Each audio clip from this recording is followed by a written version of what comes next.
parce que nag Sacré-Cœur Barthélémy da ko téye de moo ko moom. non Barth nekkatu fa. dafa liggéey bu am solo de te Zator a ngi ñëw. kan Zator Mbaye. Zator dana mën a gagné. ah Zator mun leen gagné. non Zator mënu la gagné yow sax. ay Mbaye li ngay wax ren nag Zator ngay seetaan de. ah na ma seetaan. moom Zator mu mag bi. xam nga Zator sama grand conseiller ca présidence. et après Zator sama grand la. sama mag la. xam naa soo ko invité fii dina la wax loolu suma mag la. non Zator moom day ñëw. suma mag la ndax la nga koy wax nii il faut que mu ñëw toog fii. non waxuma ko dara lu ñaaw. mais suma mag la. mais li ma mën a wax mooy. on a eu à travailler.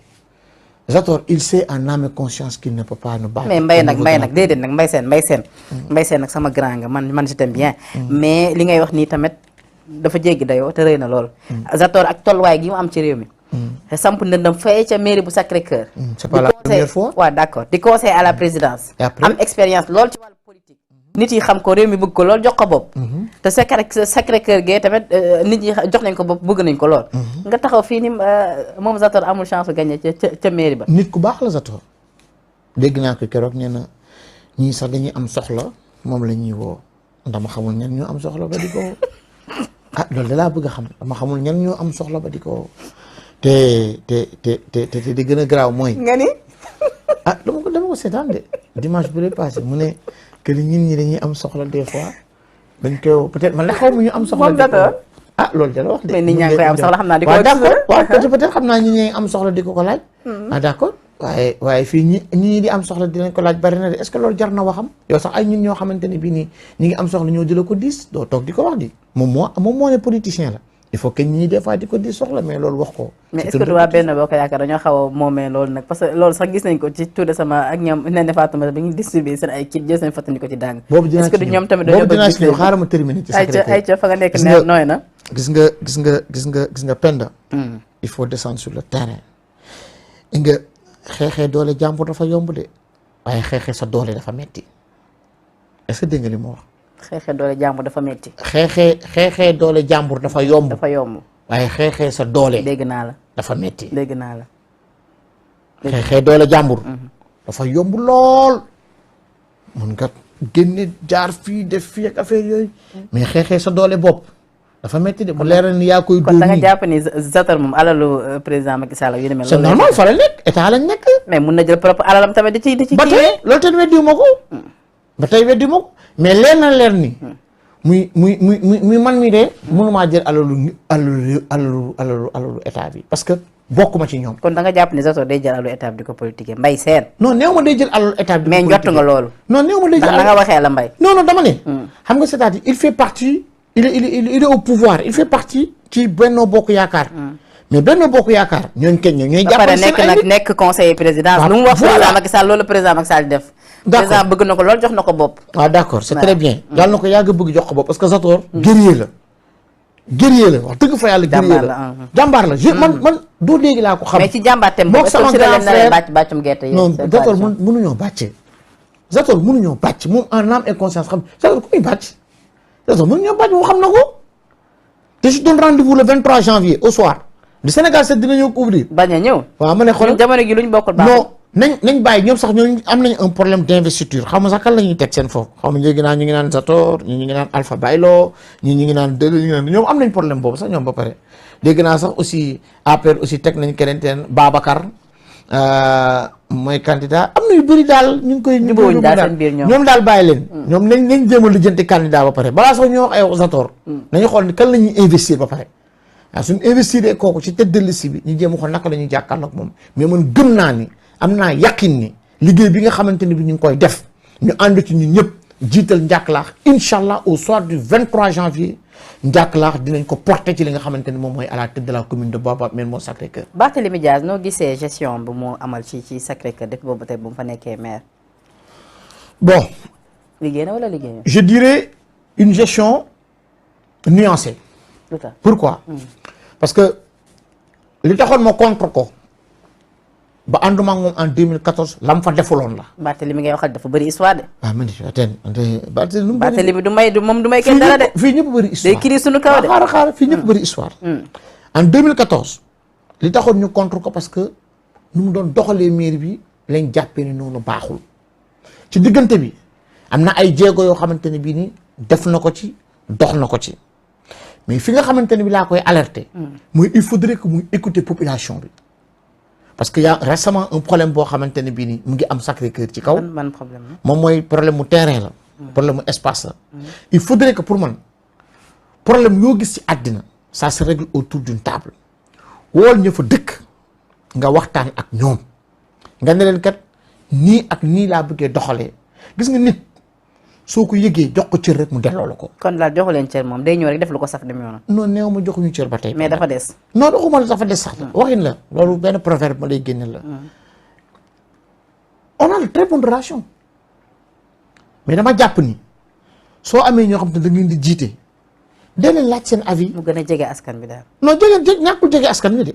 mais soo amee ñooy jiite dee leen laaj seen avis comme ça les choses vont se faire mais ni nga xamante ni bii nag peut-être ni 2014 géré woon na ko mairie ba nit ñi jàpp ni c'est pas une bonne gestion moo taxoon ñu song ko di ko toj di ko sànni xeer mais ci diggante bi am na nag nous sommes pas nihilistes loin de là yenn jéego yoo xamante ni bii nii teg na ko et ñu ci bëree bëri gis nañ ci seen bopp rawatina ay terrain yi nga xamante ni def na ko Baobab mais ñu ni tamit Sacré-Cœur moo xam Sacré-Cœur 1 wala jàpp 2 wala jàpp 3 bëgg nañ teen yenn installation yu bees yoo xamante ni nañ ko fa teg rendre la commune vivante yooyu noonu yëpp bëgg nañ apporter looloo waral tamit li nga xamante ni def na ko fa ñu bëgg si dolliwaat leneen mais kenn du ne Barthélémy deful lu baax ci commune bi loolu kenn du ko wax kenn sañu koo wax sax c'est-à-dire liggéey na ànd nga ak moom ci yenn points yu positif waaye tam gis nga ni daal liggéey bi xaw na des tuuti. non ànd naa ak moom liggéey mënut a mëtale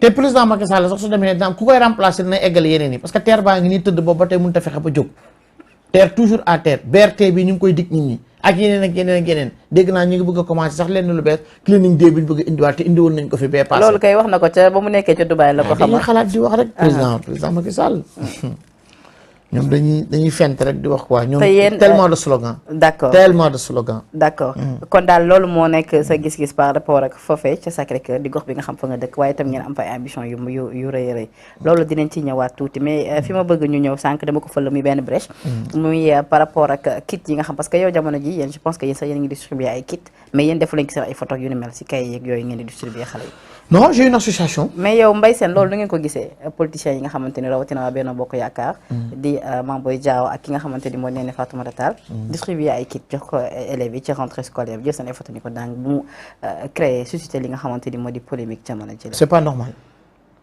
c'est pas normal. mais teraanga la. non c'est pas normal teraanga soo koy def ko mais lan moo waral ngay jël photo sa photo di ko def ci ay kay pourquoi loolu. c'est pas normal. dañoo bëgg ni nga xam ne ñoo non c'est pas normal. mais man nag dafa am benn affaire bi may wax ci loolu. man j'ai pas aimé tournure affaire bi. par rapport aux photos yi nga xamante ne bii ni def nañ ko ci Mame Boye Diao. ba la presse étrangère immiscé wu ci. bu ci mel ni RFI Jeune Afrique waaye mais tey man beneen affaire dama ko xaw a seetlu. je me pose la question à savoir qui a peur de Mame Boye Diao wala qui en veut à Mame Boye Diao. parce que yow def photo. moom njëkkee ko fi di. ñoom tàmm nañ ko de le petit frère du président de la République def na ko fi. Alioune Sall Guédiawaye. Badou. def na ko fi di. joxe ay kit def ci photo. def na ko fi mais est-ce que am na télé bii tey amu ko woon de. mieux Bibi Baldé Abdoulaye Bibi Baldé moom nekk maire Kolda. mais moom itam defoon na fi ay photo ci gars yi mais est-ce que amul na télé boobu. mais pourquoi rek yow bu Néné Fatoumata Tall bi télé bu Mame Boye Diao am bu Néné Fatoumata Tall bi amu ko mais yëpp ñoo bokk yem da kay la de y a un acharnement nag foofu y a un acharnement foofu qui en veut à Mame Boye Diao c'est ça la question que man je me pose. est-ce que du ay concurrent am rek foofu ca Kolda. xaw ma ndax concurrent ou pas de mais daal télé bi nga xamante ne bi am na ci photo yi nga xamante ne moom lañ defal Mame Boye Diao man bett na ma. bien que nag ni comme je dis tout à l'heure rek l'APR est l'ennemi de l'APR. ñoom ñooy ànd di réewante te jubóoñu seen biir mais nag Mbaye Sène loolu nag vraiment jàngalekat yi ñëpp ñu ngi koy ñaawul c'est-à-dire même su fekkee amoon na ñu ko doon def avant ñu bëri ñu ngi sàkku à ce que mun nañ jàppale nit yi mais tamit jarul ñu jël seen photo ni ko ci daanga tut mais loolu laa la wax ni naa la c'est pas normal voilà c'est ce que je te dis c'est pas normal mais loolu gisoon ni yéen ñi nga xamante ni mun naa ne ay opposants ngeen da ngeen war a porter le combat bu ko defee yooyu yu ni mel bañ fee amati non ak ni mu demee nii parce que tamit école bi tamit kenn war koo jëlee ko di ko campagne non ak ni mu demee nii jàpp naa ne balaa nga koo def di nga ko waajaat balaa nga ko def di nga ko waajaat ak nu mu demee nii ak coow li ñu ci jógee nii ba indi ci ay problème jàpp naa ne balaa nit di ko defaat dina ko waajaat xam nga nag wax nga moo ko léegi nii c'est vrai que nous donnons des kits mais nous c'est une association Jom Humanitaire. D'accord. Ça fait maintenant 8 ans que nous œuvrons ci loolu. D'accord. On ne s'arrête pas à donner des cahiers, à donner des sacs, à donner des yéen a ngi ci social bi daal bu baax a baax. social bu baax a baax. Je rappelle que vous suivez votre émission Sénégal VSD bay nag li ñu cëraloon ci waxtu jeex na tàkk waaye daal fi ma bëgg ñu daanelee ci lu gàtt laataa ngay tàggatoo. mooy noo gisee présence su président Macky Sall foofee ca Dubaï yóbbu woon pratiquement classe politique bi réew mi yëpp réew mi sax dafa mujjee woon daal di vide. kenn nekkatul woon ci dëkk bi ñëpp dem waaye bu ñu fa tam mu yëkkataay ay kàddu lancé waat message ci wàllu clinique day bi ngir ñu mën a gën a préserver suñu environnement donte ne am na ay sous-entendu ñu bëri jàpp nañu ni ba muy lancé message boobu di ko jaarale ci civisme daf ko bëggoon jaarale ci coow li nga xam doxoon na ci Ousmane Sonko ak kii di Doudou Ka foofee ca Ziguinchor ngir nga leen mën a rappeler à l'ordre. Bon yaa ngi wax loo xamante ne bii de yaa ma ko xamal ndax ay sous-entendu diggante Ousmane Sonko ak Doudou Ka. Bon xam nga. parce que xam nga boo nee civisme nga jël ci brèche clinique day bi rek dafa éphémère civisme kese du clinique day kese. pour moi l'essentiel. C'est que je ne suis pas aussi en phase avec ñi di naan le président ne devrait pas se rendre fële nga xamante ne moom mooy Dubaï. non je ne suis pas en phase ak ñooñu parce que nag un président da ngay dem seeti. li nga xamante ne moom mun nga ko apporter sa dëkk pour sa dëkk gën a mucc ay. mais mun na dem moom mais ña mu yóbbaale moo bari ñu jàpp ni ci alalu réew bi la dépense yooyu yëpp amee d'ailleurs sax ñenn ci opposants yi man dala naa fi Ousseynou Ly bu Pastef mu ngi sàkku à ce que président su ñëwee def bilan wax ñu fu mu yóbbu koppar yooyu. ah d'accord ça aussi c'est possible yow loolu yaa ngi partagé avis boobu. man maa ngi xam lu ma partagé mooy su fekkante ne dem na. nar a indi lu positif pour Sénégal. moi je suis parfaitement d'accord. mag yow nag gis nga Mbaye Sène. Mbaye dafa mel ni yow jóge nga APR. jóge nga Benno Bokk Yaakaar waaye ba tey. sa xol bii président Macky Sall dañu ci parce que daal yaa ngi raay mbeel monsieur président Mbaye yow tam nag xam nga tamit li nga bëgg ma wax. non man bëgg ma wax dara non parce que non attends ba nga penda li ma lay wax déggoo ko xanaa. nee naa la su fekkante ne li nga xamante ne dem na defi ji ko mu nekk loo xamante lu positif pour Sénégal la je suis d'accord. mais su fekkante ne bi ab mbumbaay la ak ay xumbaay la je suis contre. moo tax man la yow ndax gisoo ni loolee dafa rax tuuti mbumbaay xumbaay vu que ñu bëri dem nañu te ñooñu ñëpp xëy na am na si ñoo xamante ne seen place nekk fa woon. waaw mu ngi noonu mënoon nañ leen bañ a yóbbaale waaw man loolu laa lay tontu de mënoon nañ leen bañ a yóbbaale. mënoon nañ leen bañ a yóbbaale. mais man li ma gëm te jàpp ko mooy ils sont en train de lancer des slogans en n'en plus finir xam nga luy dëgg bi. mooy nañ jéem a xool naka la Sénégal yi di dundee nit ñi bëgg nañu feebar nañu bëgg nañu faju dëkkuwaay bi nañ ko xoolaat. Covid baa ngi fi ba tey cher na lool. yaa ngi dégg denrées de première nécessité bi ñu doon campagne yi. nañ jéem a xool loolu. réew mi jéem fee instaurer li nga xamante ne moom mooy la stabilité ak la paix. En quoi faisant le président Macky Sall 2024 foofu lay daanelee nga xam ni bokkul ci élection yi mu organiser des élections yu leer ñii nga xamante ni bii nii amaana jàpp nañ ni waruñoo bokk ci élection yi mu indiwaat leen ñoom ñu xool naka la ñuy utee candidat ci seen Benno Bokk Yaakaar boobu kooku ñoo jàkkaarloo ak les candidats yi nga xam te ñoo fi ne mbir yi ñuy jàpp ay problème am na fi candidats yi ñuy bëgg a indil ay problème ñu teg loolu ci suuf gis nga. réew. loo jëndee jàmm ko gën. d'accord loo jëndee jàmm penn jàmm ko gën. et en 2024 mu organiser ay élections yu claires yu transparentes génn na par la grande porte xam ni 2024 bokkul ci élections yi président Macky Sall. 2024. bokkul ci élections yi. loolu mooy li nga xamante ni il faudrait que moom xam ko am nañ candidat woo amuñu candidat woo. loolu ñun suñu yoon new ci. D'accord. Mais 2024 président Macky Sall bokkul ci élection yi. D'accord. Et je lance un appel à la population de Baobab Mermoz Sacré-Cœur. Il est vraiment temps de choisir la personne idéale à la tête de la commune. D'accord.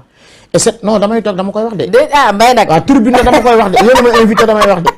Mbaye nag yéen a ma invité damay wax de. gi doo fi battre campagne. waaw ma ne yéen a ma invité yéen a ma invité damay wax. li ma bëgg wax daal mooy da ngay jaay service commercial. man de yéen a ma invité li ma bëgg wax mooy. déedéet fa laay daaneelee. La population de Baobab Mermoz Sacré-Cœur. Vous voulez un candidat intègre, un candidat qui va vraiment dérouler. Et li leen naqari woon yëpp su fekkante ne am ngeen ko à la tête de la mairie mu jëm ko xool naka la koy saafare. Et cette personne c'est njàkklaax. waaw Mbaye Sène xam nga lii yow rek yaa ko sañ def sama plateau bi. dama yéen a ma woo de. fii déedéet buñ la woowee tamit waxuñu ko toog fi baat fi campagne. dinaa wax li ma war a wax de xam li ma war a wax dinaa ko wax. TV bi nga nekk toogoo ca plateau bi dafa baat campagne ci sport gi ngay def. ci laa dëkk arrêté ci laa dëkk voilà ça a été un plaisir recevoir la nag Mbaye. kon jeex na wax nga waa émission bi jeex na wax nga loo saf ñu bàyyi la nga tàggatoo ci li gàtt bu fi baat campagne nag. dama xam ni ñoom waa Benno Bokk Yaakaar foofu seen gox boobu. maa ngi dégg nga naan ma ay Sator. Sator di mun la sax gañe yow. waaw foofu ngay tàggatoo kon mun la gañe foofu ngay tàggatoo. waaw na ñëw si langue gi rek sama grand la nag maa ngi koy nuyu au passage. foofu nga tàggatoo. voilà neex na ba tey donc di remercier staff technique bi nga xamante ni ñoom ñoo ma accompagné tout au long de l'émission IH côté régie Malick Pape Alassane maa ngi kontaan vraiment ci taxawaay bi nga xamante ni nañ koy def liggéey bu am solo bi waaye tamit côté rédaction ak Abdoul Khadre Mboub ak taskatu xabaar yi nga xamante ni ñu ngi fa nekk di fa amal liggéey bu am solo man nag comme d'habitude maa ngi remercier la boutique Diaye Frères sama partenaire yooyu nga xamante tout le temps ñoo may accompagné nekk fële ci HLM 2 Solida en face école Madiaye Sall mon ami frère Sidi kontaan naa di remercier nag comme d'habitude rek sama partenaire waaye tam staff technique bi nga xamante ni ñoom ñoo ma accompagné comme ni ma ko waxee léegi tey nag ma daloon fi Mbaye Sène ça a été un plaisir grand yow moom ñoo nekkoon woon fële ca groupe Excaf Télécom te vraiment jàmm lañ fa Moussa Seck ngay grand bu baax ku am Pastef ci sa réew ñu lay remercier ci sa disponibilité dimanche tey xaw naa xat match yi bëri nag yooyu waaye nga tënk lépp daal di ñëw ñu ngi la ciy remercier bu baax a baax lu jëm ci wàllu askan wi dama leen di jël seen part jeex na askan wi te fi nga ko waxee nag sax fii la mburu bi di xem-xem mi Sénégal 7 ñun la réew mi bëgg donc di leen jox dig daje beneen week-end incha allah vendredi samedi dimanche ci Sénégal VSD